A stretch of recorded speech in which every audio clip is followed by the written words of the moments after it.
balak pa nilang gawin.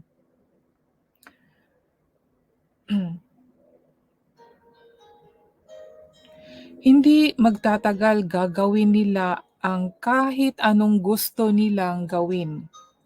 Kaya bumaba tayo.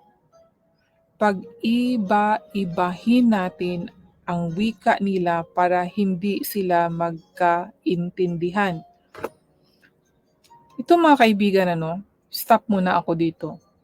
Dahil sabi dito sa verse 5 ng Genesis chapter 11.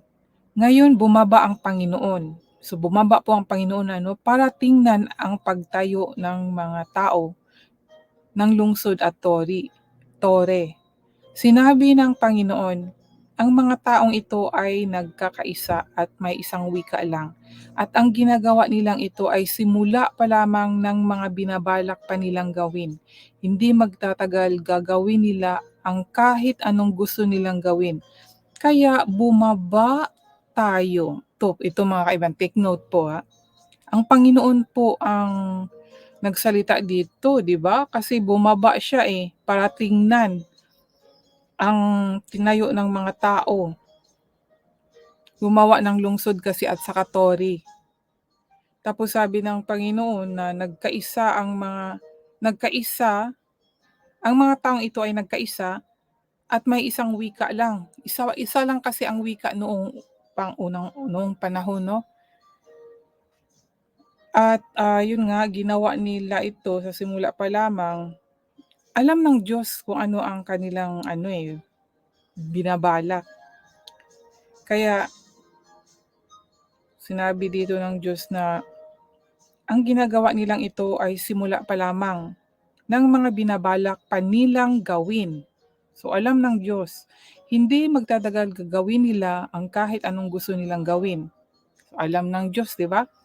Kaya bumaba tayo. Dito sa sinabi, kaya bumaba tayo, may kinausap ang Diyos, di ba? Kasi sabi niya, kaya bumaba tayo.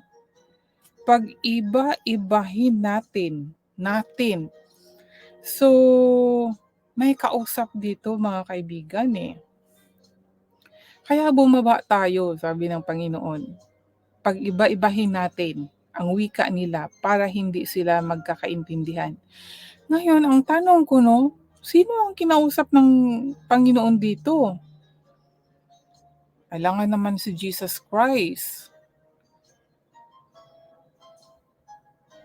O ang Panginoon kinausap niya ang sarili niya, kaluluwa, o ano ba?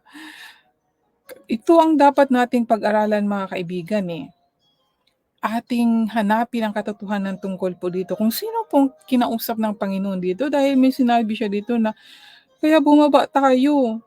Tayong ginamit niya. Pag-iba-ibahin natin. Natin. Ito mga kaibigan, ang wika nila para hindi sila magkaintindihan. Yan mga kaibigan, anuhin natin to, hanapin natin ito, kung sino ang kinausap ng Panginoon dito. Mga theologian, alam nila ang sagot niyan mga kaibigan. So, sa ngayon, ito hindi ko po masabi kung sino yung kinausap ng Diyos dito or siya lang ang nagbaga kasi siya ang creator, di ba? Kagaya din doon sa Genesis chapter 1, di ba? May kinausap din siya na ang sabi ko po, iba-iba kasi yung mga turo nila doon. Sa unawnawaan ko, basta ang Diyos ko ay isa lang. So, wala siyang ibang kasama kundi sa plano niya yung mga, kumbaga nagplan ang Diyos para kung anong mangyayari sa atin ay parang ganun, di ba? Parang yung tao, kung sabagay hindi tao ang Diyos, siya ay Diyos, no? Bagay, para ko lang na kung tayo nagpaplano tayo sa sarili natin, parang nagsasalita tayo, ito ang gagawin ko, ganon. Pero ang word na ginamit dito ay plural, no? Tayo at natin. ang tanong ko din sa sarili ko, hindi kaya nagkamali ang sumulat nito?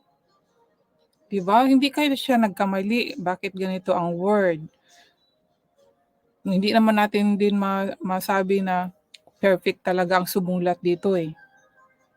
O gi o sinulat ito para malilito yung mga nagbabasa. Kasi kasi kung ang ating paniniwala ang Diyos ay nag-iisa lang, siya lang isa ang creator, 'di ba? Wala siyang kasama. Pero meron siyang merong word na sinasabi dito na kaya bumaba tayo pag-iba-ibahin natin ang wika nila para hindi sila magkakaintindihan. So kung sa langit at bababa sa lupa yung mga angels, mga kasama niya, pero, 'yan ang hindi ko po alam 'no. So ito, tayo lahat pag-aralan po natin, ating talakayin kung sino ang kinausap dito ng Panginoon. Pero baka malaman natin mamaya kung ipagpatuloy natin. So ipagpatuloy ko po ang pagbasa. Kaya